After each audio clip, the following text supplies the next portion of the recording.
میں بے نمازی کے لیے 12 مصیبتیں.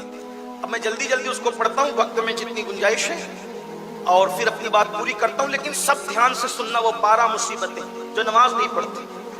اور آج کچھ فیصلہ کرنا. دیکھیے میرے بھائیوں، ایک وقت کی نماز کے لیے صرف 10 منٹ لگتے ہیں.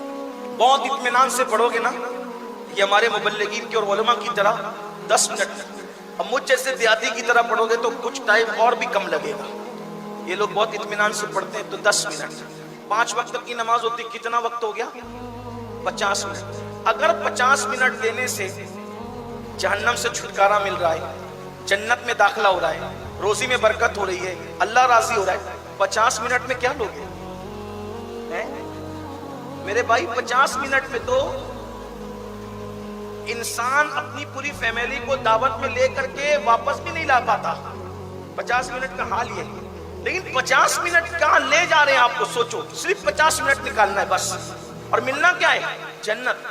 حضور نے کہہ دیا کامیابی، روزی میں برکت، عمر میں برکت، بیماری سے نجات، نحوستوں سے تکلیفوں سے نجات. کر کے دیکھو، جہاں رہو بس نماز کا وقت آ جائے تو نماز پڑھو. ٹرین میں، پلین میں، سفر میں، حضر میں، پکنک پر، گھر میں، جاؤ نماز مت چھوڑو. اگر اتنی تکلیف والا وقت آ جائے کہ بالکل نہیں پڑھ سکتے تو کم سے کم فرض پڑھ لو کسی بھی طرح، مگر پڑھ لو، چھوڑو مت. ایک وقت کی نماز کی اہمیت یہ ہے کہ اگر ایک وقت کی نماز آپ نے جان بوجھ کر چھوڑ دی، پھر قیامت تک بھی آپ پوری زندگی سجدے میں گزار دو گے تو وہ وقت پر ایک وقت جو نماز پڑھی جاتی ہے اس کی فضیلت کو پوری زندگی نہیں پہنچ سکتے. کچھ لوگ یہ سوچتے ہیں کہ مولانا اگر ہم نئی بھی نماز پڑھیں گے تو ہم مسلمان تو رہیں گے نا. یہ بہت بڑی غلط فہمی ہے کہ نماز چھوڑ کر بھی تو ہم مسلمان رہیں گے نا. یاد رکھنا، نماز چھوڑ کر آپ مسلمان تو رہیں گے. میں بے نمازی کو کافر کیسے کہہ سکتا ہوں؟ میری تو کوئی حیثیت ہی نہیں. جب ہمارے بزرگوں نے نہیں کہا تو میں بھی نہیں کہہ سکتا، کیونکہ ہم بزرگوں کے پابند ہیں. اور 14ویں صدی میں تو ہم خاص طور پر فکر رضا کے پابند ہیں. ہم اس سے نہ آگے جاتے نہ پیچھے جاتے ہیں، کیونکہ امام اہل سنت نے 14 صدیوں کا اتنے مجموعہ نچوڑ کر ہمیں پیش فرمایا. نماز چھوڑ کر آپ کافر نہیں ہوتے حنفی ہونے کی وجہ سے، احناف کے فتوے کی وجہ سے. لیکن کسی کا بھی فتویٰ اٹھا کے دیکھ لو، نماز چھوڑ کر اگر آپ کافر نہیں ہوتے، اور یقیناً نہیں ہوتے، لیکن نماز چھوڑ کر پھر آپ جنتی مسلمان بھی نہیں رہ جاتے. کیوں؟ میں اہل علم کی توجہ دعائیں لینے کے لیے چاہتا ہوں کہ اگر غلطی کروں تو میری اصلاح کریں گے. میں بطور سبق سنانے کے ان کو عرض کر رہا ہوں اور آپ کو عبرت کے لیے.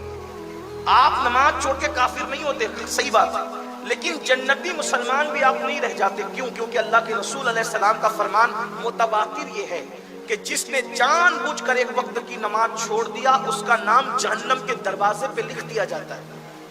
جس شخص کا نام پوری فیملی کے ساتھ روزانہ 5 مرتبہ جہنم پہ لکھا جا رہا ہے، ذرا وہ اپنا اندازہ کرے کہ اندازہ اس کی حالت کیا ہوگی، اس کی کیفیت کیا ہوگی، اس کا معاملہ کیا ہوگا. کیونکہ پورا گھر اس کا بے نمازی ہے، بچے بے نمازی ہے.